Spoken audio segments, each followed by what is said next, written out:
तुरंत हम सब बोलने से स्टार्ट करूंगा।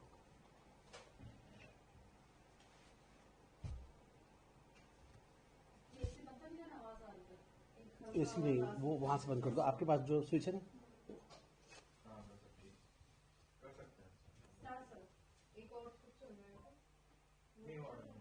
बंद कर दो ना।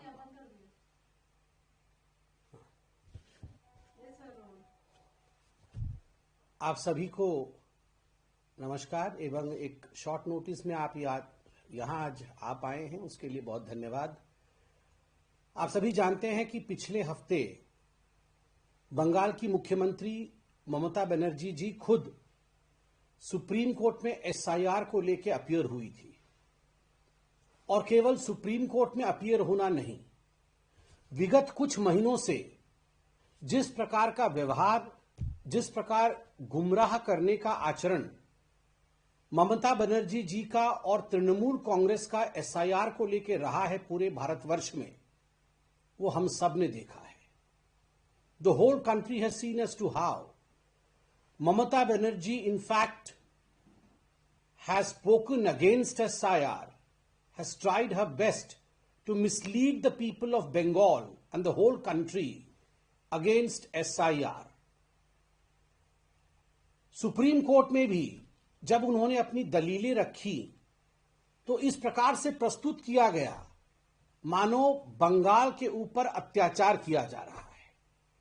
इस प्रकार से दलीलें रखी गई ममता जी द्वारा मानो इलेक्शन कमीशन बंगाल के लोगों के ऊपर और खास करके तृणमूल कांग्रेस के ऊपर एक आक्रमण कर रही है। और किस प्रकार के शब्दों का भी प्रयोग ममता बनर्जी जी ने किया, वह भी आपत्तिजनक था। The chief election commissioner has blood on his hands. और इस पूरे पिटीशन में आप देखिएगा, बहुत सारे जो पिटीशन आगे दाखिल हुए, उन पिटीशंस में सत्य उजागर होता है। किस प्रकार ममता बनर्जी ने अपने भाषणों से बंगाल के अंदर हिंसा को आगे बढ़ाने की कोशिश की, आर्जनी की कोशिश की, लोगों को एसआईआर के खिलाफ भड़काकर सड़क पर हिंसा फैलाने की कोशिश की। यह सब बातें स्पष्ट होता है। हमने यह भी देखा कि कई ब्लॉक्स में, जो जिले में ब्लॉक्स होते हैं, कई ब्लॉक्स में जैसे फरक्का, चकुलिया, इन सब ब्लॉक्स पर टीएमसी के गुंडों द्वारा और टीएमसी के विधायकों द्वारा, उनके पार्टी लीडर्स के द्वारा प्रायोजित दंगे किए गए। वहां पे फाइल्स जलाए गए, वहां बकायदा वीडियो के ऊपर हमला हुआ, वहां एसआईआर की जो प्रक्रिया चल रही थी उस प्रक्रिया को रोका गया, सड़कों पर प्रोटेस्ट हुए। And the scene of violence that was created in Bengal to stop SIR and to block the workers of the Election Commission of India working for SIR was unprecedented.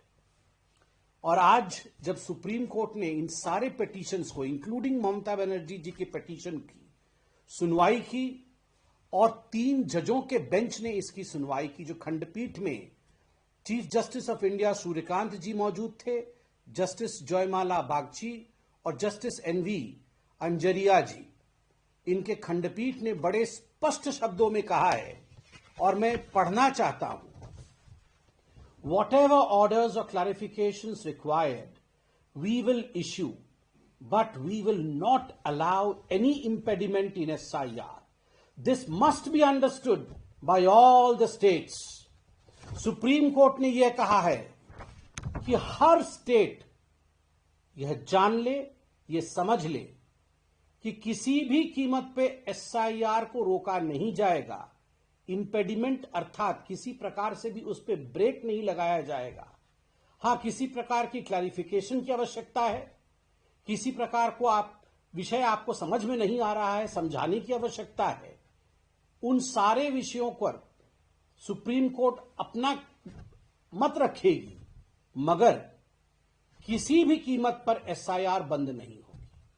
मुझे लगता है यह एक करारा जवाब है ममता बनर्जी जी को, कि ममता जी, जिस एसआईआर को आप एंटी डेमोक्रेटिक, लोकतंत्र की खिलाफत का बता रहे थे, जिस एसआईआर को आप बता रहे थे कि वो भारत के लोकतंत्र को समाप्त कर देगी, एसआईआर बंद होना चाहिए, बंगाल के खिलाफ षड्यंत्र है, इलेक्शन कमीशन के हाथों में खून है, उसी एसआईआर को लेकर सुप्रीम कोर्ट के 3 जजों के खंडपीठ ने बड़े स्पष्टता के साथ कहा है कि गलत बात है, एसआईआर बंद नहीं होगी।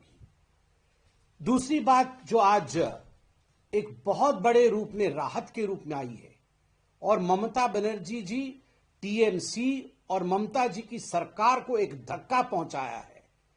सुप्रीम कोर्ट ने बड़े स्पष्ट शब्दों में कहा है कि जो वायलेंस, जो हिंसा हो रहा है एसआईआर के कारण, उस पर जो इलेक्शन कमीशन की पिटीशन है, उसे पढ़ने के पश्चात हम चाहते हैं कि डीजी पुलिस बंगाल, वह शो कॉज नोटिस हम उनको इशू कर रहे हैं, और शो कॉज नोटिस का संज्ञान लेते हुए डीजी पुलिस एक पर्सनल एफिडेविट सबमिट करे। पर्सनल एफिडेविट सबमिट करना पड़ रहा है आज बंगाल के डीजी पुलिस को कि हां, हिंसा मैं नहीं होने दूंगा। कहां कहां हिंसा हुई है और क्यों हिंसा हुई है, कहां वो चूके हैं, इन सब विषयों को लेकर आज ममता जी के नीचे जो डीजी पुलिस काम कर रहे हैं, उनको शो कॉज नोटिस इशू हुआ है। ये शो कॉज नोटिस केवल डीजी पुलिस को इशू नहीं हुआ है, यह show cause notice Mamata Banerjee को इशू हुआ है। This show cause notice has not been issued by the Supreme Court only to the director general of police, by implication, by the nature of duty. The show cause notice has been issued to the Chief Minister of West Bengal, Mamata Banerjee ji. There is something called as vicarious liability. If someone who is working under you and does not perform the duty properly and is show caused, that means you have been show caused because of the vicarious liability. He is your junior officer and the responsibility squarely falls upon you to carry forward the duty. Court ने इसके साथ एक बहुत बड़ा विषय और कहा है। कोर्ट ने यह कहा है कि स्टेट गवर्नमेंट को हम ऑर्डर देते हैं कि 8,505 ग्रुप बी ऑफिसर्स कल शाम 5 बजे तक इलेक्शन कमीशन के काम के लिए अपने अपने डीसी अर्थात डिस्ट्रिक्ट कलेक्टर या ईआरओ, इलेक्टोरल रजिस्ट्रेशन ऑफिसर के सामने कल शाम 5 बजे तक रिपोर्ट करें। आप याद करिए, विगत अनेक महीनों से ममता बनर्जी जी ने एक ठान लिया था, उन्होंने निश्चित किया था कि मैं नॉन कोऑपरेटिव मूवमेंट लॉन्च करूंगी, नॉन कोऑपरेशन मूवमेंट लॉन्च करूंगी, मैं सहयोग नहीं करूंगी, एसआईआर में मैं अपने ऑफिसर्स नहीं दूंगी, अपने ऑफिसर्स की ड्यूटी नहीं लगाऊंगी। मगर पिछली बार जब पिटीशन की सुनवाई के लिए ममता जी खुद प्रकट हुई थी, उस समय भी चीफ जस्टिस ऑफ इंडिया ने उन्हें कहा था कि आप ऑफिसर्स लगाइए, राज्य सरकार का काम है कि वो कोऑर्डिनेशन में काम करे और ऑफिसर्स लगाए। और आज बड़े स्पष्टता के साथ सर्वोच्च न्यायालय ने यह कह दिया है ममता बनर्जी जी को कि 8,005 ग्रुप बी ऑफिसर्स कल शाम 5 बजे तक, by evening 5 PM tomorrow, they should be reporting to duty. ये कहीं ना कहीं ममता बनर्जी जी की जो जिद थी, उस जिद की समाप्ति है। उतना ही नहीं, माइक्रो ऑब्जर्वर्स को लेकर भी सुप्रीम कोर्ट ने कहा है कि जो clarification election commission of India का है, उस क्लैरिफिकेशन को हम स्वीकार करते हैं।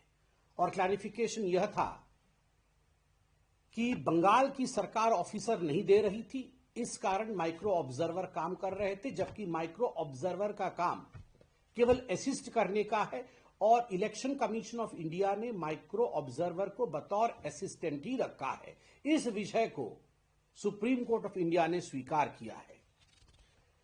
इसमें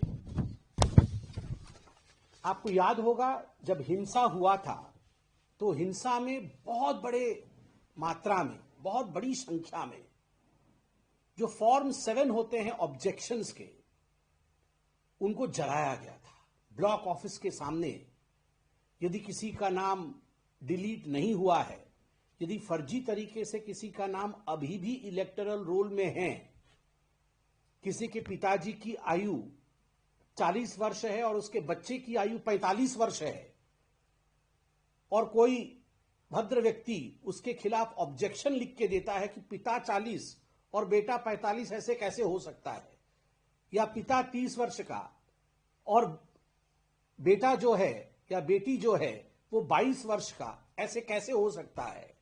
इन सारे ऑब्जेक्शंस फॉर्म को भी जलाने का काम तृणमूल कांग्रेस के पार्टी के कार्यकर्ताओं ने किया था। बड़े मास पैमाने में इनको जलाया गया था।